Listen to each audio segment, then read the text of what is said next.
ओम शांति। 30/7/26 की वाणी है। मीठे बच्चे, बाप जैसा निरअहंकारी और निष्काम सेवाधारी कोई नहीं। सारे विश्व की बादशाही बच्चों को देकर खुद वानप्रस्थ में बैठ जाते हैं। प्रश्न, बाप का कौन सा पैगाम तुम्हें सारे विश्व को बताना है? उत्तर, सभी को बताओ कि तुम दुखहर्ता सुखकर्ता के बच्चे हो। तुम्हें कभी भी किसी को दुख नहीं देना है। तुम सुखदाता बाप को याद करो, उन्हें फॉलो करो तो आधा कल्प के लिए सुखधाम में चले जाएंगे। यह पैगाम सबको देना है। जो इस पैगाम को जीवन में धारण करेंगे वह 21 जन्मों के लिए माया की बेहोशी से छूट जाएंगे। गीत, हमारे तीर्थ न्यारे हैं। ओम शांति। मीठे मीठे रूहानी बच्चे, इस गीत का अर्थ तो समझ गए। हम आत्माओं का वह बाप है, मुख्य है ही आत्मा। अभी तुम बच्चे जानते हो, हमारी आत्मा परम पिता परमात्मा के सन्मुख बैठी है। तुम्हारी सोल सुप्रीम सोल के सामने बैठी है। तुमको तो अपना शरीर है, इनको लोन लिया हुआ शरीर है। गुरु लोग मनुष्यों को यात्रा पर ले जाते हैं। भक्ति मार्ग के ढेर गुरु हैं। भारत में तो स्त्री अपने पति को भी गुरु ईश्वर समझती है। बाप बच्चों को समझाते हैं, तुम बच्चे हो ना, समझते हो हम बेहद के बाप के बच्चे हैं। बेहद का वर्षा फिर से लेने आए हैं। अभी हमें सदगति को पाना है, यह तो निश्चय है ना। सारी दुनिया दुर्गति में है, पतित है। पावन होने के लिए बुलाते हैं। तो भारत में कितने ढेर के ढेर गुरु हैं।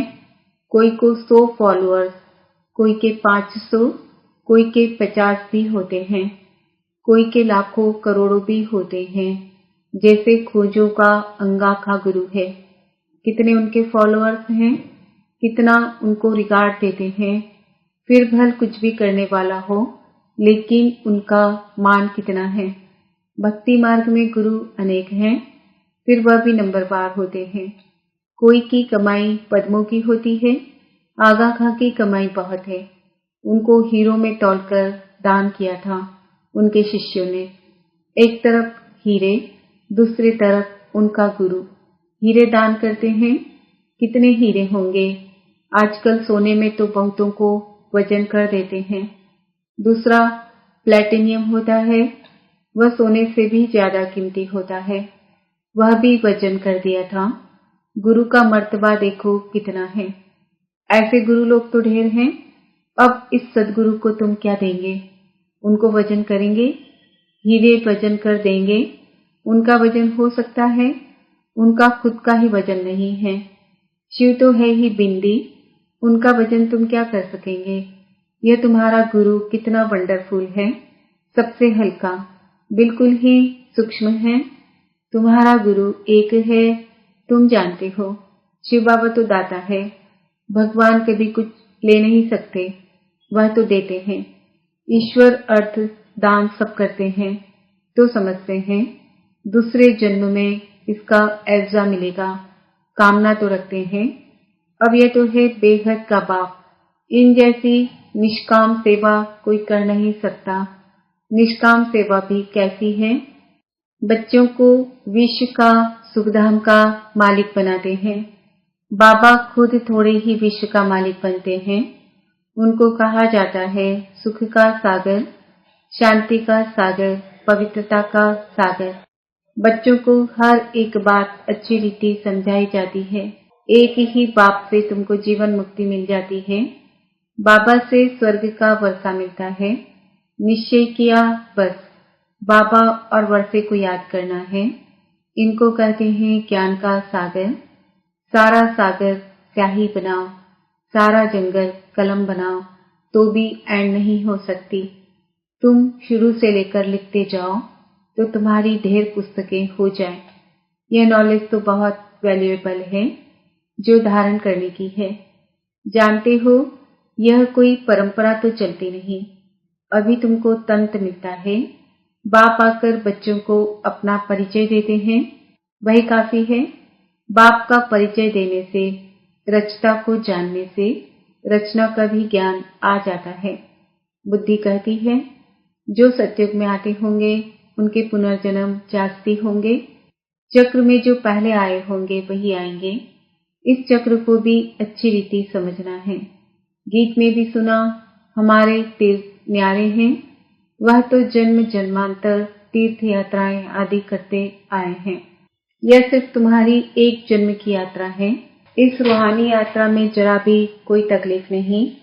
ज्ञान देने वाला एक ही सद्गुरु है। सद्गति तो किसी की भी होती नहीं। वह है सुप्रीम ज्ञान का सागर। सर्व की सद्गति हो जाती है। बाकी क्या चाहिए? तत्व भी सतो प्रधान हो जाते हैं। यहाँ तमो प्रधान है तो वायु आदि भी ऐसी ही तमो प्रधान होती है। कितने अर्थ के आदि होते हैं। सतयुग में तो कोई भी दुख देने वाली चीज नहीं होगी। बाप है ही दुख हरता सुख करता। तुम उनके बच्चे हो। किसको भी दुख नहीं देना है। सबको यह रास्ता बताना है सुख का वर्षा पाने का। अब बाप कहते हैं तुमको सुख ही देना है। बाबा तुमको आधा कल्प के लिए ऐसा सुख देते हैं जो वहां दुख का नाम नहीं रहता। तुम जानते हो बाप से 21 जन्मों का वर्षा पाने हम यहाँ आए हैं। तुम स्टूडेंट हो ना? तुम्हारी दिल में है कि शिव बाबा से स्वर्ग का सुख लेते हैं तो सब दुख दूर हो जाएंगे। बाबा हमको संजीवनी बूटी देते हैं सुरजित होने के लिए। फिर 21 जन्म कभी मूर्छित नहीं होंगे। वह संजीवनी बूटी है मन मना भव। सर्व का सद्गति दाता एक ही बाप है। उनको निराकार निरंकारी कहा जाता है। जिस तन में आते हैं वह भी साधारण है। बाप कहते हैं dear children, I am your obedient father. बड़े आदमी हमेशा ऐसे लिखते हैं, आई एम ओबीडियंट सर्वेंट। अपने को श्री कभी नहीं लिखेंगे। आजकल तो लिखते हैं श्री श्री फलाना। आप ही अपने को श्री श्री लिखते रहते हैं। वह बाप है निराकारी निरअहंकारी। अब तुम उनके सन्मुख बैठे हो, जानते हो वह हमारा बाप टीचर सद्गुरु है।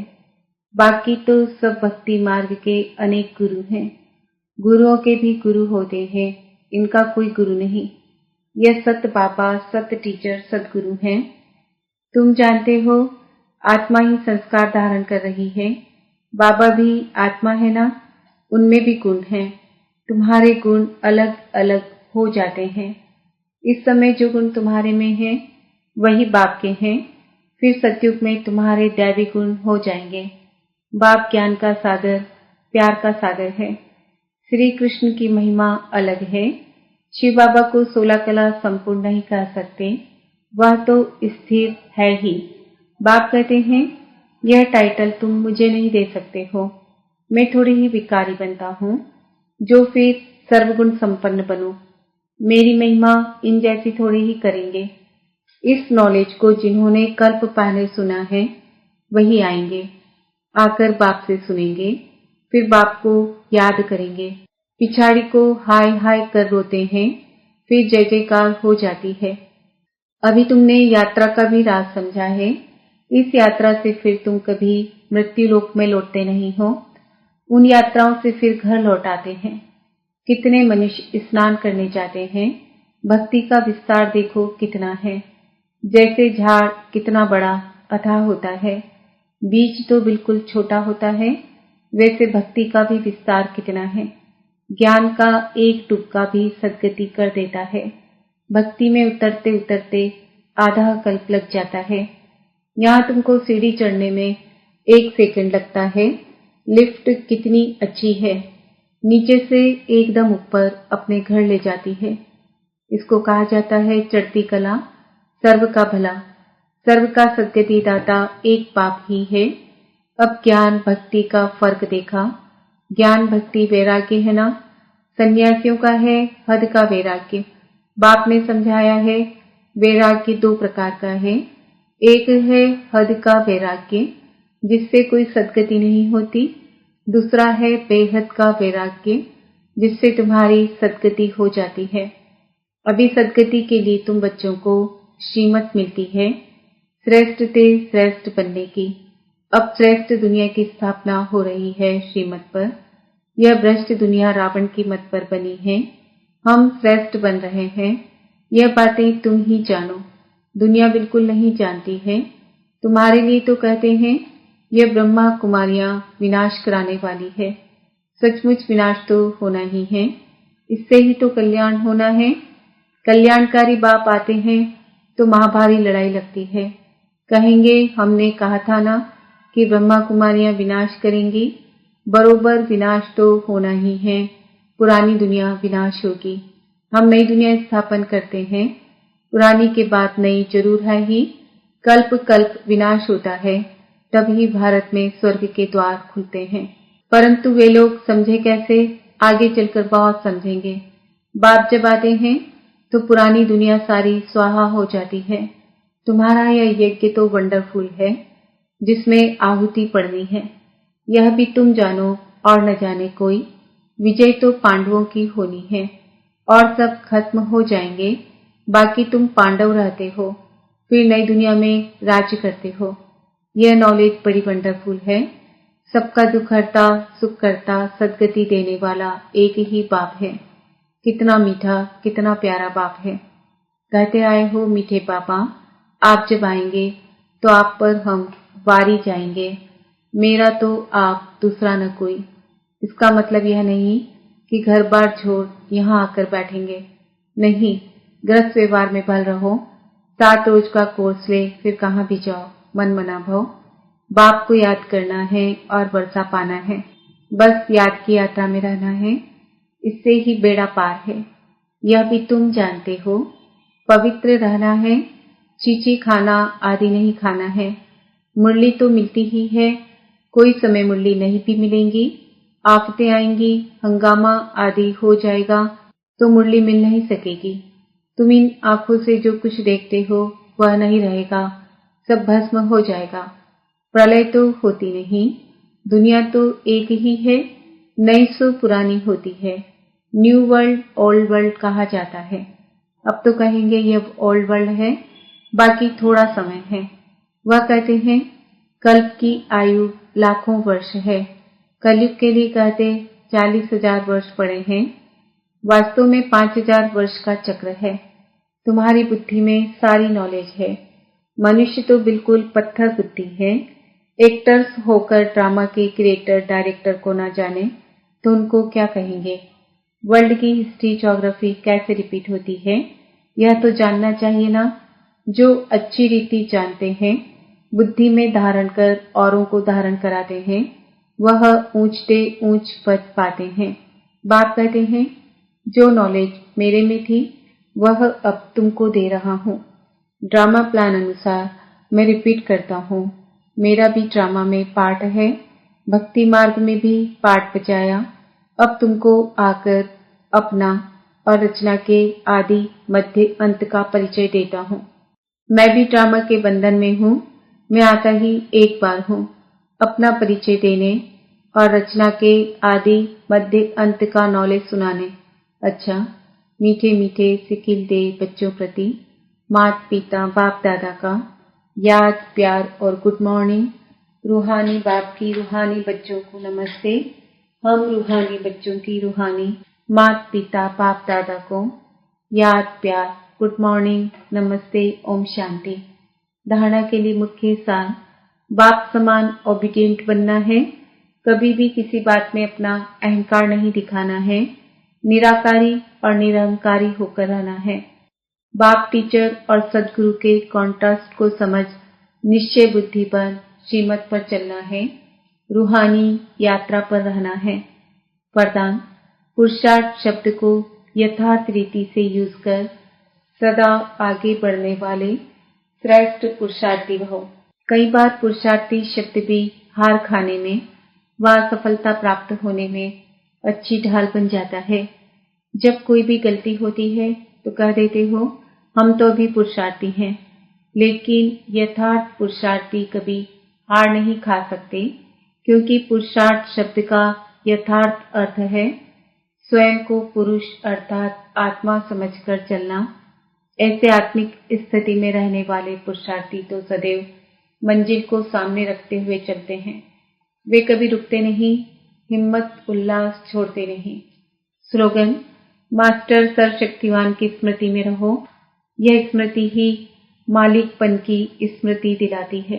आज का समान है, मैं आत्मा श्रेष्ठ पुरुषार्थी हूँ।